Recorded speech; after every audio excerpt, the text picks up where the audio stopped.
Want to do a real quick look at these because the forecast is calling for 27 degrees tonight, so a bunch of this stuff may freeze. We will see. But as far as how the experiment beds are going, a lot of the things are starting to look a little crispy because it is toward fall and so on, but we've gotten lots of squashes. Sunflowers are doing well. The morning glories kind of grew. Of course, I counted on pansies and petunias doing well. Flowering tobacco back here is these trumpet-shaped flowers. They've been beautiful. They come in kind of lavenders and purples and whites. The hummingbirds love them. There's different things in all of these. And the beds are a little overcrowded because I did not think this many things would survive. We've got some pretty decent-looking tomatoes. These vines may be dead in the morning. Strawberry popcorn has done all right. Didn't make a lot of ears, but you can see some in there. The tops are starting to die. The amaranth went crazy. It is beautiful. More squashes. Oh, almost forgot something back here. We ate one watermelon, and we have a few more little teeny watermelons hanging on a couple of these vines. The one we ate involved like 1 spoonful of melon for each of us. More tomatoes growing. This one's almost ripe. It's a little yellow tomato you can see there. Everything there grew up tall and almost died underneath, I think mostly because it was so crowded. But the safflower's been beautiful. More corn. More squashes. We're letting this guy grow out just for fun to see just how big this thing will get. It's kind of turned into a bit of a trophy. It'll probably be chicken food eventually. It's just an experiment. More strawberry popcorn. This is probably my favorite tomato. I will try planting again. It's called blueberries. You can kind of see why. None of these are quite ripe. They're going white instead of green on some of the older ones here. But they should be a red and blue when they're ripe. So they're not quite there, but that thing's loaded and it's pretty.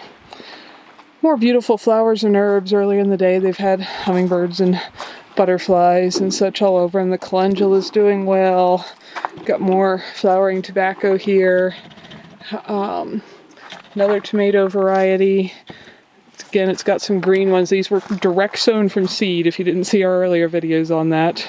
More stuff that's kind of toppling over and starting to die. Another patch of amaranth that's just going crazy. Sunflowers, corn, squashes, and anyway, this has been spectacular. Don't know if it will be anymore tomorrow morning, but it is right now. So, what happened after the freeze? Hopefully you can hear the ducks are waddling by and they're a little noisy at the moment. This is not the next morning. In fact, this is almost 2 weeks later because I just was busy and did not get to this. So, some of the things have continued to mature and are simply browner because, some of these teddy bear sunflower heads, are done blooming and they're now forming seeds. There are some fresh flowers coming, but some things definitely did freeze. It ended up getting to 25 degrees Fahrenheit, which is minus something Celsius. But many things also survived. So I want to do some close-ups on here. Some of the stuff that did freeze off, like this is a squash. There are some very crunchy brown leaves here that did freeze on the surface, but it didn't freeze quite to the heart of it. And I will show you guys in a minute. Down in the garden were some that I didn't cover. I have a frost cover for them, but they were so big, I really couldn't get the frost cover over them. So I did not cover them. They froze right flat to the ground the same night, completely dead. So the microclimate planters here did stay warmer than another uncovered spot on the property. So some of these leaves definitely froze off, but there's a good bit of, new leaf that's grown out in the couple weeks since that freeze on many of these squashes and such. I don't know if you can see here, there was crunchy leaves and some half-dead, little beat-up ones. We'd had a little hailstorm and such, but there's beautiful new green leaves that have grown out since that are continuing to produce squash, so it did not kill the whole plant. Now again, a lot of things here are looking brownish because of the time of year. I've decided I better get this filmed today because I think we have some more freezes coming and possible slushy snow flurries and stuff, and summer is really over here.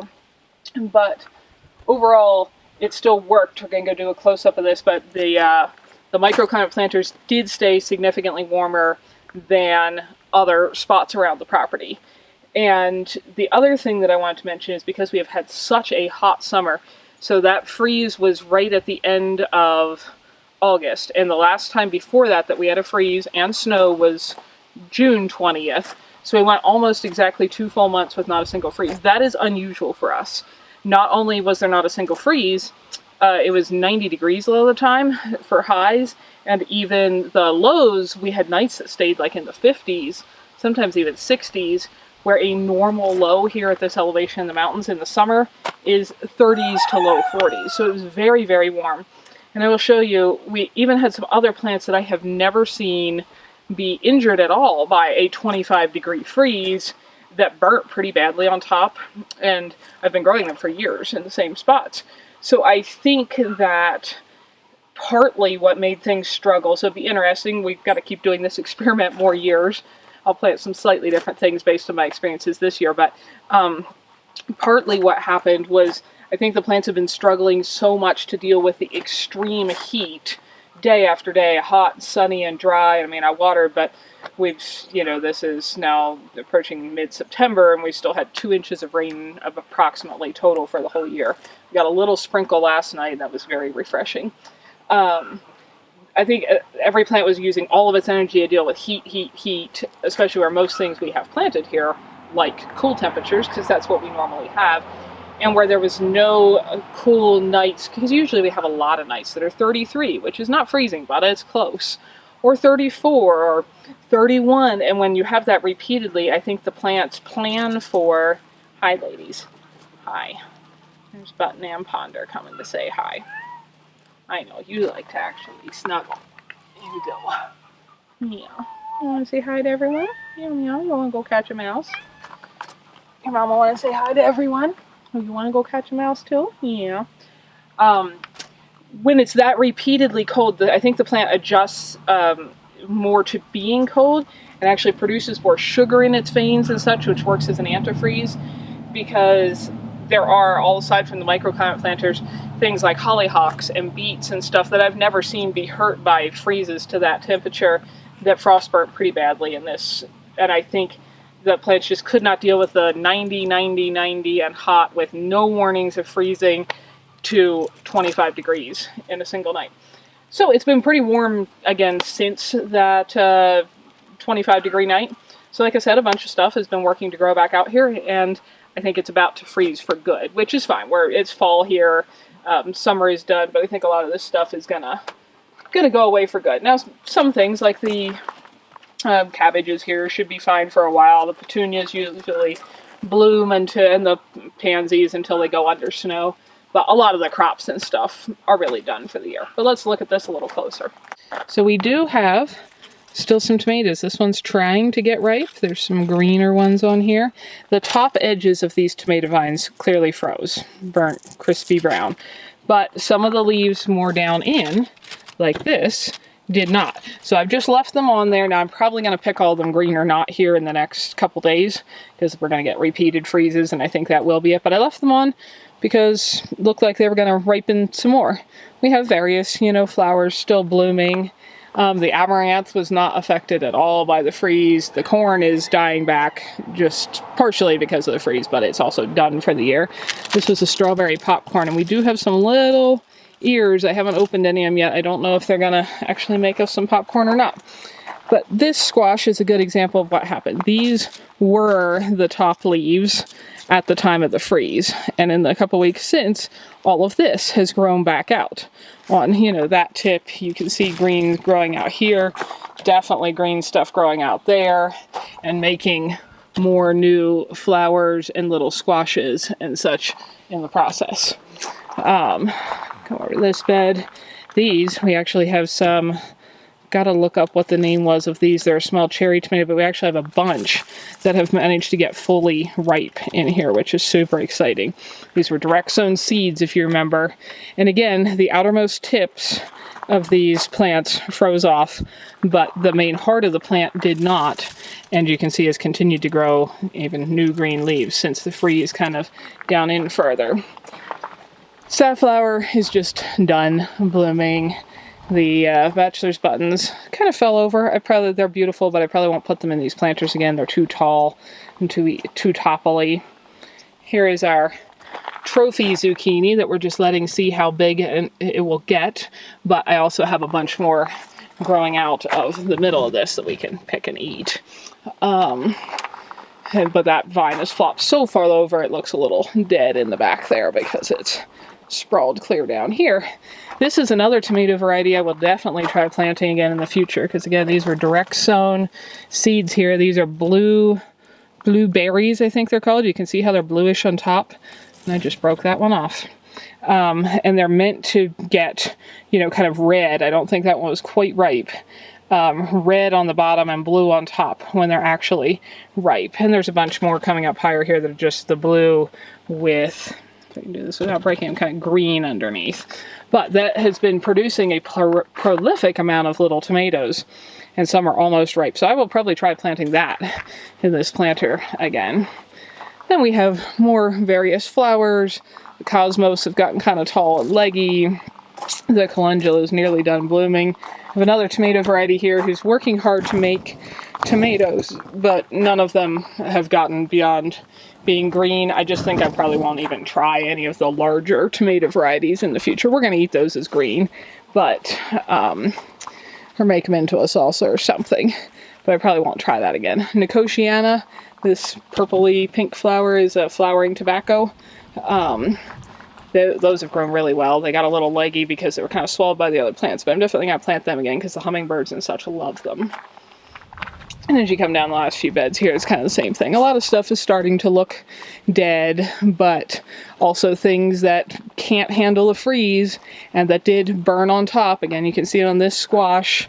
We had kind of burnt and beat up leaves, and then we've got a whole host of bright new growth, and it's making some beautiful, these are I think golden crookneck or something, beautiful new squashes under here. So overall, this might be the last video on the microclimate planters for the year. They've done amazingly well. I will make some adjustments to exactly what we plant and how thick they're planted because I did not expect that many things to survive. But I am really happy. It's an experiment that worked. There's a honeybee flying around the bachelor's buttons, in that we were able to produce things that we could not produce in other places on the property. So that's an idea. If you're not in a cold area trying to produce things in an extra warm spot, you might want to still try the same kind of thing because you could probably find an extra cold spot and grow some things you can't otherwise grow. Here's what I was talking about with some of the stuff that normally handles freezes just fine. And again, they've done some growing out since that freeze night, but this whole patch of hollyhocks had some burn damage on what was the top. And that is unusual. Grown hollyhocks and many other people in the area have for many years. And normally our summer freezes, they are not affected by. So I am kind of assuming that they were just too adjusted to or trying to deal with the hot weather.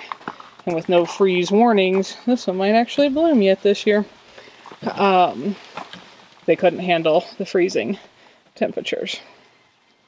Sunflowers. I've also grown sunflowers for quite a few years. I've got pictures of them with nice pretty ice crystals on them, and when the ice melted off they were not affected. But in this case, some of these leaves, partially burnt or totally burnt, and they're still pushing out new sunflower heads, but they definitely sustained some damage that I have not normally seen at that temperature. And down here in the garden, which as you can see is wrapping up for the fall, the potatoes, it pretty much finished killing. Both these beds were potatoes. I did not cover them. That was a conscious choice.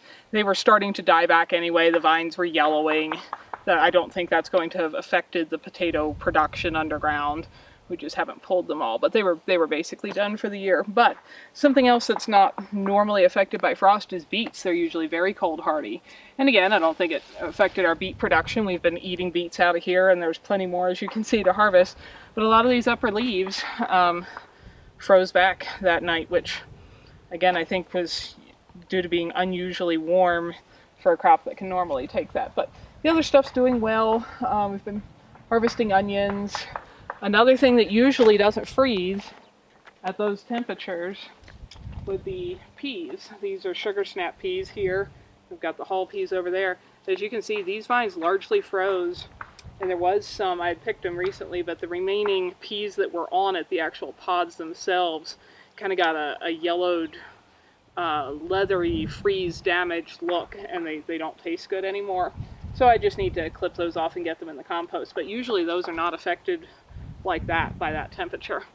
Well, the squash down here, you can see, has almost fully died. There's one or two of these that in their very heart are trying to send up some new leaves, but they were much, much harder hit here than the microclimate planters. So that's one really good comparison, because I don't have beets or peas down in those, but I had squash here in the garden and squash down there. So a very good comparison of what happened with uncovered plants here. And like you can kind of still see, even with their dead leaves, even though I have a frost cover for this bed, I've never had squash get this big. They were like 2 feet out on either side, and I really couldn't cover them, so I didn't. And we've eaten lots of squash. The ones down there are still making some, so I'm fine with that. But it pretty close to killed them. And the various other things are just wrapping up for the year. There was some green beans in that far bed. They froze back. I had just picked them the night before, and they were pretty well done. We actually got more green beans, probably due to the heat, than I've ever harvested in a year before. We were able to freeze a lot, as well as eat them fresh. But they died, so now we're kind of down to the winter keeper crops that are either ready to harvest or getting close. Some of these onions are falling over, some are not. When they all fall over, though sometimes I have to pick them a little before they all fall over, because it's going to go under snow and stay frozen. But when they fall over, they're ready. We are eating beets, like I said, and we've got plenty more to pull. Here shortly, the potatoes are going to be ready to dig. There's more onions back there. The broccoli is still producing the little side baby broccolis that we get after the main head is cut. The cabbage is still looking good. It's a little bummed the peas froze, because they usually produce right up till freeze for us, but the garden's just winding down. I harvested all the garlic. We got almost 40 pounds of garlic this year, and so that's what it looks like. And like I said, it's been warm since that one cold night, but I think if the weather guessers are right, it looks like we're headed for some days that are normal fall weather at this point. When Clay was a child, he remembers being able to kind of count on having snow on the ground that didn't melt from September 10th on almost every year. Instead, it's remained in the 70s and even into 80s recently. But it looks like the next stretch coming, we're going to have some more seasonable highs of 50s and kind of freezes every night. And that'll wrap up the rest of this real quick until next year.